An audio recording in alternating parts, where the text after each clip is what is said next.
Hello, ഇന്ന് നമ്മൾ discuss ചെയ്യാൻ പോകുന്നത് +1 ബയോളജിയിലെ രണ്ടാമത്തെ ചാപ്റ്റർ ആയിട്ടുള്ള ബയോളജിക്കൽ ക്ലാസിഫിക്കേഷനാണ്. ബയോളജിക്കൽ ക്ലാസിഫിക്കേഷൻ്റെ ലാസ്റ്റത്തെ പാർട്ടാണ് ഈ വീഡിയോ. ഇന്ന് നമ്മൾ ഡിസ്കസ് ചെയ്യുന്നത് വൈറസും വൈറോയിഡ്സുമാണ്. വൈറസും വൈറോയിഡ്സും ലൈക്കൻസും ഇവരൊന്നും RH വിറ്റേക്കറിൻ്റെ 5 കിങ്ഡം ക്ലാസിഫിക്കേഷനിൽ ഉൾപ്പെടുത്തിയിട്ടുണ്ടായിരുന്നില്ല. എന്തുകൊണ്ടെന്നാൽ ഇവർ ലിവിങ് ഓർഗാനിസംസ് കാണിക്കേണ്ട ചില എസെൻഷ്യൽ ആയിട്ടുള്ള ക്യാരക്ടേഴ്സ് ഇവർ കാണിച്ചിരുന്നില്ല. അതുകൊണ്ട് തന്നെ ഇവരെ നമ്മൾ RH വിറ്റേക്കറിൻ്റെ 5 കിങ്ഡം ക്ലാസിഫിക്കേഷനിൽ ഉൾപ്പെടുത്തിയിട്ടുണ്ടായിരുന്നില്ല. Virus, viroids and lichens were not included in RH Whittaker's 5 kingdom classification because they didn't show some essential characters which living organisms should show.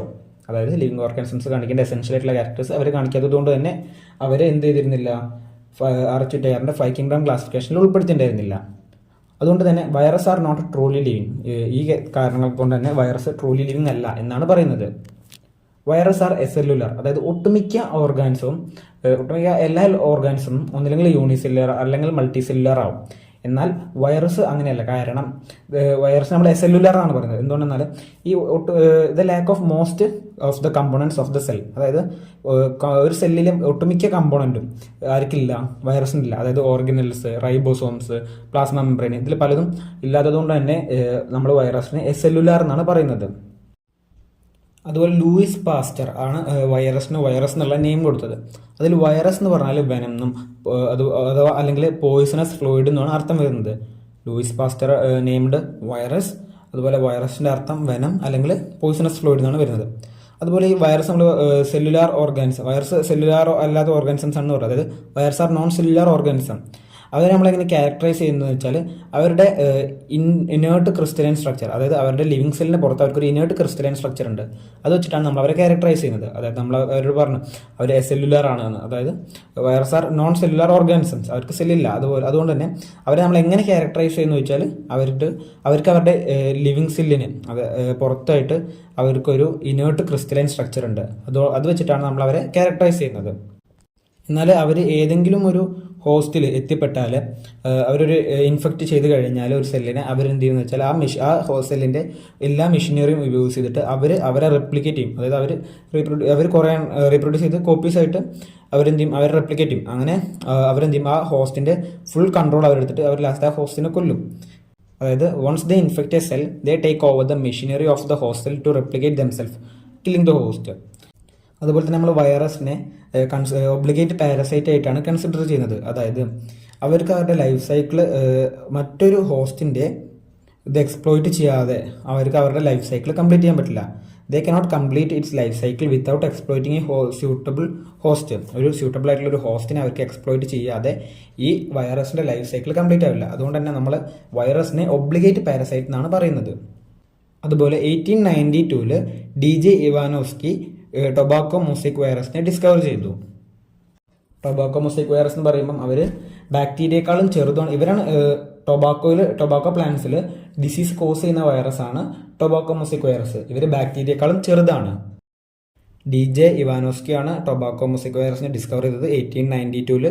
അതുപോലെ they are infection causing in tobacco plants. അതുപോലെ ഇവർ ബാക്ടീരിയേക്കാളും ചെറുതാണ്.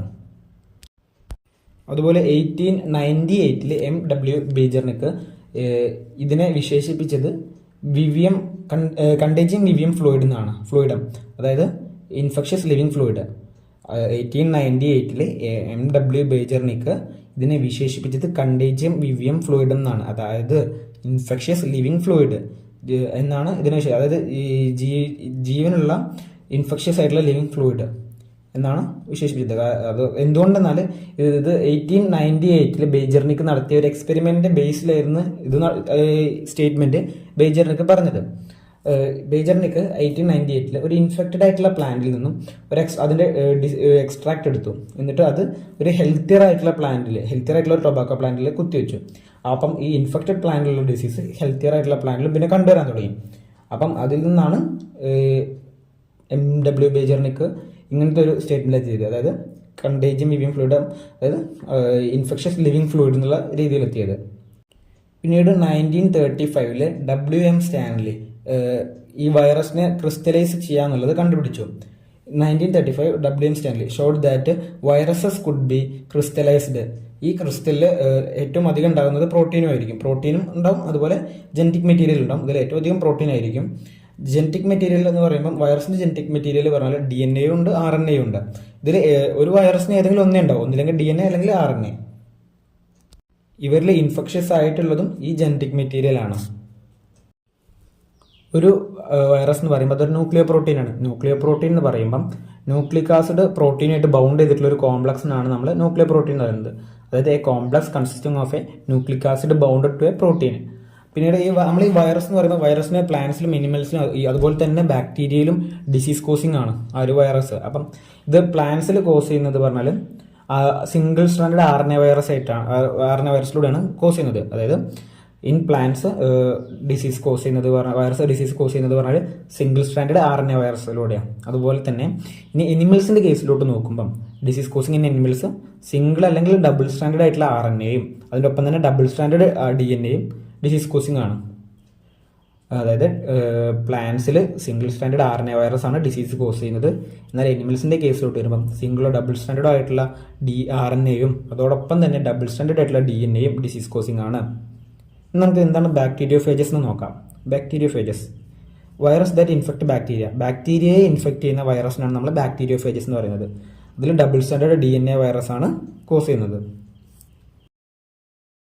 ഇനി നമുക്ക് ബാക്ടീരിയോഫേജിന്റെ structure നോക്കാം. ബാക്ടീരിയോഫേജിന്റെ structure എന്ന് പറയുമ്പോൾ അതിലൊരു പ്രോട്ടീൻ കോട്ട് ഉണ്ട്, ക്യാപ്സിഡ് എന്ന് പറഞ്ഞിട്ടുള്ള. അത് നമ്മൾ ഉണ്ടാക്കിയിരിക്കുന്നത് ചെറിയ ക്യാപ്സോമിയസ് എന്ന് പറഞ്ഞ സ്മോൾ സബ് യൂണിറ്റ്സ് യൂസ് ചെയ്തിട്ടാണ് നമ്മൾ പ്രോട്ടീൻ കോട്ട് ഉണ്ടാക്കിയിരിക്കുന്നത്. അത് നമ്മൾ ക്യാപ്സിഡ് എന്നാണ് പറയുന്നത്.